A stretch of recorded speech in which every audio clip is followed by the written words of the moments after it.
Sa pagpapatuloy ng ating kwento patungkol kay Ruben, ang batang albularyo. Magtatakip silim na ng mga panahon na yun nang si Ruben ay nasa isang sulok lamang at tahimik na nag-iisip kung paanong paraan naisip niya na ano ba yung mga nangyayari sa kanya. Simula na siya nakarating sa lugar ni Lolo Isko at simula na namatay ang kanyang ama, ay marami nang nangyari sa kanyang hindi pangkaraniwan o kababalagan na nangyari sa kanyang buhay na hindi niya may paliwanag. At kung ano siya ngayon, ay malaking palaisipan sa kanya ito. At siya ay nangusap sa kanyang sarili. Ano ba naman itong nangyayari sa akin? Hindi na may paliwanag yung mga nangyayari. Simula nung hanapin ko kung sinong may-ari ng medalyon na may pinagkalob sa akin na Itay. Kung bakit naman kasi ang aga pa umanaw ng aking ama. Mabuti na lamang dyan si Lolo Isko. Kahit na paano natutulungan niya ako kung paano ko intindihin yung mga bagay na ito. Ay nako, mahirap pag walang gumagabay sa'yo. Sana Itay, nung nabubuhay ka pa, pinaliwanag mo sa akin mga bagay na ito para hindi ako nalilito sa ngayon. Habang nakatingin sa malayo si Ruben, ay nangusap si Lolo Isko sa kanya. Ruben, ano ba ang iyong iniisip dyan? Iyo, masyadong malalim ang iniisip mo. Huwag mo nang isipin ng mga bagay na yan. Alam ko sa sarili mo na marami kang katanungan. Ngunit para sa akin lang, narito ako para sa iyo upang gabayan ka.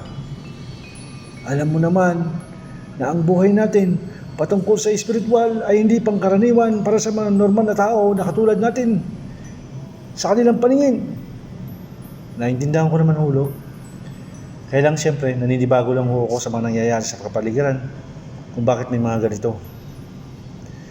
Mabuti pa, maghain ka na ng pagkain natin at tayo'y kakain na muna at mamaya-maya maaga tayong matutulog at bukas na bukas ay meron tayong gagawin na isang pagsasanay muli upang may paliwanag ko sa iyo ang mga dapat mong matutunan patungkol sa espiritual, lalo na sa spiritual combate. Maraming salamat po, Lo. Malaking bagay rin na naririto kayo. Siguro kung wala kayo, hindi ko maintindihan itong mga bagay na to. Mahirap lang talaga naintindihin. Agad na kumilos si Ruben at naghain na ng kanilang pagkain. At masaya silang nagsalo sa hapunan.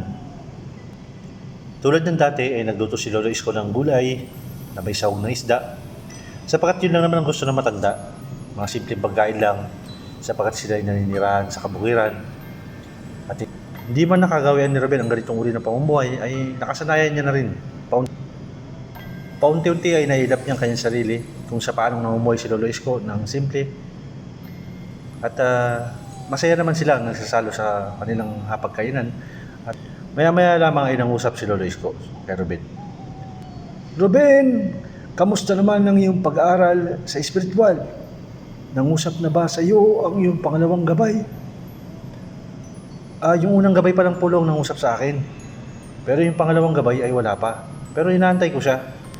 Ang sabi naman ng naunang gabay ay darating din ang pangalawang gabay at siya'y mangungusap para sa akin. Ganun ba? Huwag mong masyadong madaliin sapagkat makatarungan ng pagpapasya ng mga gabay. Sila ay mangungusap sa iyo sa paraan na kanilang nalalaman sa kanilang pag-iisip. Sila ay may sariling pamumuhay rin at hindi natin kailangan saklawan ng kanilang desisyon. Dating ang takdang panahon upang sila ay mangusap sa iyo at naniniwala ako sa bagay na yan. Olo, gusto ko rin kasing makumpleto kung anong meron sa akin para kahit paano maging handa ako sa anumang laban sa pagdating ng araw. Basta't lagi mo lang iisipin, Ruben, ano mang kapangyarihan ay pagkaloob sa atin, ito ay hiran lamang at bukod pa doon ng ating mga pinag-aaralan ay pangalawa lamang.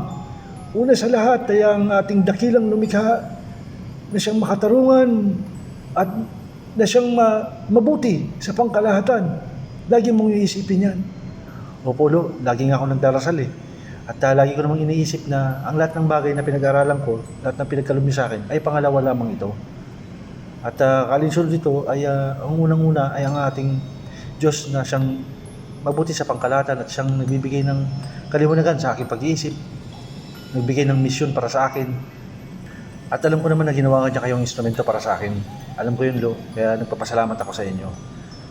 Katulad nga ng sinabi ng Maestro Virgo noon, tayong lahat ay instrumento lamang sa ganitong mga uring mga bagay upang ilapit ang ating sarili, ang mga tao sa dakilang lumikha, upang huwag maligaw ng landas ang iba o ang pangkalahatan. Sabi nga nila, hindi man tayo ang magliligtas sa buong mundo sa pagkawasak nito, ay ililigtas natin ang mga tao sa kanilang mga maling gawa upang sila ay huwag mapariwara at huwag silang mapahamak sa pagdating ng araw. Tayo ang magsisilbing gabay para sa pangkalahatan. Tama ho kayo, Lo. At napakalaking bagay na narito kayo para sa akin. At alam nyo, Lo, hindi ba mapanganib yung nakaharap natin na yung si Ursula na yun? Huwag kang mag-alala. Sa ngayon ay si Ursula ay tahimik. At alam ko, may pagkakataon na babalik at babalik yun. Makakaharap at makakaharap mo siya. Dapat pala, Lo, paghandaan ko si Ursula, Lo, yung matandang Ursula na yun. Nakakatakot yung kanyang aura at saka kakaiba. Masyado siyang marami nalalaman patungkol sa espiritual. Hindi sa antas ng level ng kaalaman sa spiritual, Ruben. Ang lagi mong isipin lamang ay ang paglalapit mo sa dakilang lumikha. Sa kahit anong laban ay hindi ka matatalo. Lagi mong isipin ang bagay na yan. Hindi sa dami ng napag-aralan nila na sila ay mananaig laban sa kabutihan. Basta't lagi mong isipin sa pangkalahatang pangkabutihan ay hindi ka matatalo. Lagi mong tatandaan yan. Salamat, Lo. Alam niyo, Lo, hindi ko talaga alam ang gagawin ko kung wala kayo. Napakalaking bagay na narito kayo. Siguro kung naipaliwanag ng tatay na mas maaga, baka hindi ako masyadong dadaw sa sarili ko ngayon. Huwag kang mag-alinlangan sa iyong sariling kakayahan. Sabi ko sa iyo, magtiwala ka rin sa iyong sarili, Ruben. Anumang bagay, kapag binigyan mo ng puso at buhay ang lahat, ay matatamasa mo o makikita mo ang tunay na kahulugan nito. Hindi sa paraang literal, kundi damhin mo sa iyong damdamin, sa pinakaibuturan ng iyong puso, ang lahat ng katotohanan na iyong matutuklasan. Sabi nga, ang ibinabahagi ko sa iyo ngayon ay isang lihibla lamang ng katotohanan patungkol sa karunungang lihim. Marami ka pang matatagpuan sa pagdating ng araw. Alam niyo, Lo, napakatalinghaga ng inyong mga sinasabi. Tsaka naniniwala ako sa sinasabi niyo, Lo. Sapagkat sabi ko nga, sa sarili ko, never ko na-experience yung mga ganito. Sa amin sa syudad, wala naman mga ganito eh. More on mga video games, mga social media lang. Hindi ko alam itong mga ganitong mga bagay. Sa mga bagong panahon ngayon, ang mga tao ay nagbabago at nalilimutan nila mga sinaunang pangyayari na kahit ngayon ay nagaganap pa rin na hindi natin may pagkakaila. Kahit patuloy man nila itong ilihim, ay hindi nila may tatago ang katotohanan na may mga bagay talagang ganito na hindi dapat itago sa iba. Bagkus ay dapat linangin at bukod pa doon ay ipagkaloob sa mga karapat-dapat na tao. Naiintindihan mo rin ng iba kung bakit nilihim nila ito sa iba. Sapagkat kung mapunta sa mga maling tao, mga bagay na ito ay mahirap. Kaya dapat pakaingatan ng maigi. Tama nga kayo, Lo. May mga taong ginagamit nilang spiritual upang maging makapamansala sa ibang tao. At sobrang kalabisan na yun, Lo. Saka mali ang kanilang ginagawa. Tama yun, Ruben. May mga tao talagang ganun. Huwag mo silang tutularan sa pagdating ng araw. Kung ikaw ay gaganap na at magmimisyon ka na sa pangkalatan na napakaraming lugar o iba't ibang lugar na iyong pupuntahan, ay huwag kang malilikaw na landas. Huwag mong gagayahin ng iba. Dahil sa pagdating ng araw, ang paghukom sa atin ay darating at darating sa atin lahat. At anumang iyong tinanim ay siya mo rin aanihin sa pagdating ng araw. Kaya mag-ingat ka, Ruben, at gamitin mo lahat sa pangkalahatan pangkabutihan lamang. at pagtulong sa iyong kapwa nang walang hinihinging kapalit na bagay. Ruben, matalong lang kita na isang bagay lamang. May bumabagabag ba sa iyong isipan? At bakit ganyan ang iyong mga kilikilos sa ngayon? Maaring nagugulumihanan ka. Olo, naisip ko lang kung ako ba ay karapat-dapat sa mga ganitong mga bagay. Naiintindihan ko. Ganyan din naman ako noon. Nung ako'y nag-uumpisa pa lamang, maraming tanong ang pumasok sa aking isipan. May mga bagay na panahon na ako ay nagkaroon ng alinlangan. Ngunit pinagpatuloy ko ito, ang aking pagmimisyon. At hanggang sa ngayon, ay nagkaroon ako ng kasiyahan sa aking isip, sa aking puso, sa aking damdamin. Sapagkat sinunod ko ang katotohanan at ginamit ko ito sa pangkalatang pangkabutihan. Napakasarap ng pakiramdam, Ruben. Lalo na kung tumutulong ka sa ibang tao nang wala kang hinihing kapalit na kahit anumang bagay na katambas na halaga sa material na pag-uri. Alam niyo, Lo, naisip ko rin yung mga bagay na yan. Siguro nalulungkot lang ako. Naintindihan ko naman. Asya, sige na. Mag-ayos ka na at matulog na tayo. At maaga pa tayo bukas. At nagayos na si Ruben at si Lolo Isko at sila ay natulog. Ngunit sa kalagitnaan ng himbing ng pagkakatulog ni Ruben, ay nangusap sa kanya ang kanyang pangalawang gabay. Ruben, naririnig mo ba ako? Sino ka? Sino kayo? Bakit ko kayo nangungusap sa akin? Ako ang iyong ikalawang gabay. Ano ang pangalan nyo? Sino ho pa kayo? Bakit nyo kayo nangungusap sa akin at sinasabi nyo kayong aking pangalawang gabay? Katulad ng sinabi ng aking kasama, ako ay mangungusap sa iyo sa takdang panahon. At ito na ang takdang panahon upang ikaw ay kausapin ko. Ako ay si Arsene, ang iyong ikalawang gabay. Mapalad ka, sapagkat ako ay hindi basta-basta nangungusap. Maski sa iyong ama, bihira kaming mag-usap.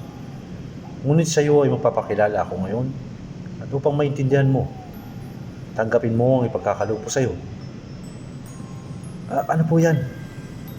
Nakaramdam ng liwanag si Ruben sa kanyang panaginip. Ay napakalaking liwanag ang tumama sa kanyang katawan.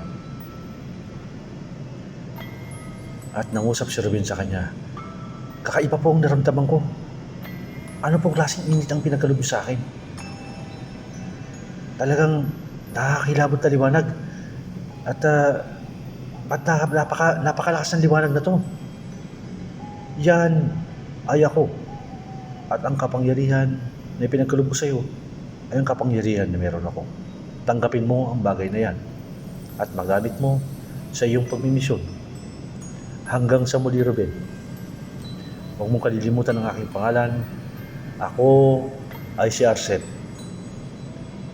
Hanggang sa muli. Teka muna, Arsene. Wait lang. Bakit umalis ka na? Teka muna po. Nalimpungatan si Ruben sa kanyang mahimbing na pagkakatulog. Grabe, sino yun?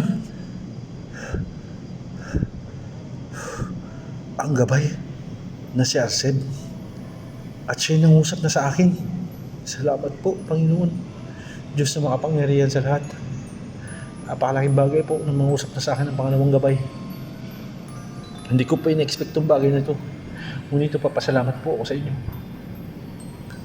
Matamang tinignan ni Ruben ang matanda na si Lolo Isko habang ito ay nakahiga at mahimbing na natutulog. Nais niya sana itong gisingin upang ibalita o ihayag ang napakagandang balita na nangusap na sa kanya ang kanyang ikalawang gabay. Ngunit siya ay natigilan sapagkat mahimbing ang pagkakatulog ng matanda at ayaw niya itong istorbohin. Bukas na nga lang. Si Lolo Isko tulog na tulog. Di bale, bukas. Sasabihin ko lang sa kanya. Kinaumagahan, habang sila ay nag-aalmusal, ay nangusap si Ruben kay Lolo Isko. Lo, alam niyo ba kagabi? Nangusap sa akin ng pangalawang gabay. Sinasabi ko na nga ba, napakapalad mo, Ruben. At nangusap na sa iyo ang iyong ikalawang gabay. Yan na ang simula ng iyong pagmimisyon. Ang basbas sa iyo ng unang gabay at ang ikalawang gabay ay mahalaga upang magamit mo ito sa iyong dakilang o pinakadakilang pagmimisyon. Alam mo ba, nung mga panahon na ako'y katulad mo pa lamang, yan ay isang sagradong bagay sa amin, sa mga nag-aaral noon. Kapag ikaw ay pinaspasan o pinagkalob sa iyo ang gabay, ay napakalaking bagay ito. At bibihira ang kinakausap ng mga gabay. Hindi basta-basta nangungusap ang mga gabay. Hindi sa lahat ng pagkakataon, Ruben. Kaya mapalad ka sa bagay na yan. At isang bagay lang, Ruben. Pangalagaan mo ang mga pinagkalob ko sa iyo ng mga ora. Ngunit lagi mong iisipin na ang lahat ng bagay na yan ay pangalawa lamang. Lagi mong isisentro o uunahin ang dakilang lumika na siyang mabuti sa pangkalahatan. Siya ang pinakasimula ng lahat bago ka umusal ng kahit anumang ora na pwede mong magamit. Hingin mo ang pahintulot sa dakilang isa upang magkaroon ng bisa ang lahat ng mga bagay na yan. Wala sa orasyon, wala sa medalyon, wala sa mutya na hawak mo o kahit ano paman. Ang wala dyan, ang simula. Ang simula ay sa dakilang lumikha lamang upang magkaroon ng saysay at bisa ang lahat ng iyong mga tangan. Maraming salamat, Lolo, ha. Tama nga ako kay Lo. Hindi sa medalyon, hindi sa orasyon, hindi sa kahit anumang mutya o sa kahit anumang taglay nito. At nalalapit na ang pagtutuos niyo ni Ursula. Nararamdaman ko na ito sapagkat ito ay nalaman ko lamang at binigay sa akin ng aking gabay rin. Meron pa akong isang gabay, Ruben, na hindi ko pa sinasabi sa iyo. Ang gabay ko na ito ay hindi ko pa sinasabi sa iyo, Ruben. Ngunit siya ang nasasabi sa akin ng mga kaganapan sa kapaligiran, kung anong mga nangyayari sa paligid na naririto, at kung anong ginagawa ng mga ibang mga gumagamit na masasamang elemento, masasamang mahika sa ibang mga tao na naririto sa lugar na ito. At nararamdaman ko na nararapit na ang inyong pagtutuos, Ruben. Kaya dapat mag-ingat ka at bukod pa doon ay dapat mag-aral ka ng mabuti. Ngunit sabi ko nga sa iyo, kahit siya ay nakatataas sa iyo, sa spiritual na antas o kung ano man, sa pag-aaral, sapagkat siya ay ginamit niya ang kanyang sarili o isinanglaan nila ang kanilang sarili sa kadiliman upang magkaroon sila ng pambihirang kapangyarihan. Yan ang wag na wag mong gagawin, Ruben. Mas mabuting maging natural ka lamang at isuko mo ang sarili mo sa dakilang lumikha. Yan ang pinakamainam mong gagawin. Hindi sa paraan na isasangla mo ang iyong kaluluwa, ang iyong sarili. Huwag na huwag mong gagawin yan dahil maliligaw ka ng landas. Sana ipakaingatan mo ang mga sinasabi ko sa iyo. Opo, Lo. At alam ko naman po yung mga kinayan. Salamat po, Lo, ha. Ano nga pa pala nung gagawin natin? Tayo ay maglalakbay ngayon, Ruben. Sasama ka sa akin. Aakyat tayo ng kabundukan ngayon. Sa lagay niyo yan, Lo, kaya niyo pong umakyat ng kabundukan? Ruben, hindi mo pa nga ako masyado talagang kilala. Baka maiwanan kita sa kabundukan. Maligaw ka doon. Huwag mo kong ismulin, bata. Ay, naku talaga, mga bata talaga ngayon. Kala mo kung sinong malalakas. Tingnan natin mamaya. Baka mamaya lalawit ang dila mo dyan kapag tayo umakyat na sa kabundukan. Agad na silang naggayak. Inayos na ni Ruben ang kanilang mga dapat dalhin sa kabundukan bilang isang pagsasanay. Dahil nasabi ni Lolo Isko na magkakaroon sila ng isang pagsasanay sa kabundukan at kailangan nilang magdala ng mga kakainin o mga kakailanganin upang magkaroon sila ng pagkakataon upang manatili ng kahit ilang araw o ilang saglit para magamit nila ito sa pagsasanay para kay Ruben. Sapagkat hindi biro ang mga bagay-bagay na paparating kay Ruben. Kailangan maganda at hindi man ito talos ni Ruben sa ngayon ay si Lolo Isko ay alam niya ang mangyayari sa hinaharap. Kaya't pinaghahanda niya ang batang si Ruben upang mas matuto ito at magsanay patungkol sa espiritual. Lingid sa kaalaman ni Ruben ay naghahanda na rin ang matandang si Ursula sa kanilang paghaharap at nakita niya sa kanyang kawa kung sinong kanyang makaharap. Bata lang pala magiging kaharap ko sa hinaharap. Sisiw na sisiw lang sa akin to. Ikaw pala nakatadhanang makaharap ko, hindi ang matandang burang na si Isko. Ay nako Isko, may bago ka na bang palang estudyante ngayon? Para sa akin, sisiw lang itong bata na to. At ako mismo ang tatapos sa buhay ng batang ito. Humanda ka sa akin, bata. At ikaw, Isko, humanda ka rin dahil tatapusin ko na rin ang iyong buhay. Para wala nang hahadlang sa akin dito. At upang maisakatuparan ko na ang aking mga binabalak sa lugar na ito. At magkaroon ako ng napakaraming hukbo upang tapusin ang mga taong naririto at bigyan sila ng sakit. Napakalakas ng halakak ng matandang si Ursula. Napakaitim ng kanyang binabalak para kay Lolo Isko, gayon din kay Ruben. Nais niya itong tapusin. Ano kaya ang mangyayari sa kabundukan? Maliligaw kaya sila ng landas?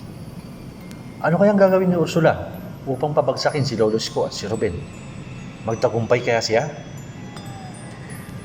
At dyan po nagtatapos ang ika-11 yugto o chapter 11 ng mga kwento ni Maestro Virgo patungkol kay Ruben, ang batang albularyo. Shoutout po pala sa lahat ng mga spiritual warriors group ng Sator Coronados. Saan mang panig usulok ng mundo kayo naroroon, mabuhay po kayo lahat, mabuhay ang lahat ng Satorians.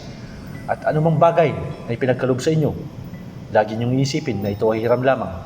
At ito ay gagamitin sa pangkalatang panggabutihan ng walang hinihing kapalit na bagay upang kaluguran tayo ng dakilang isa o dakilang lumikha sa atin sa pangkalahatan.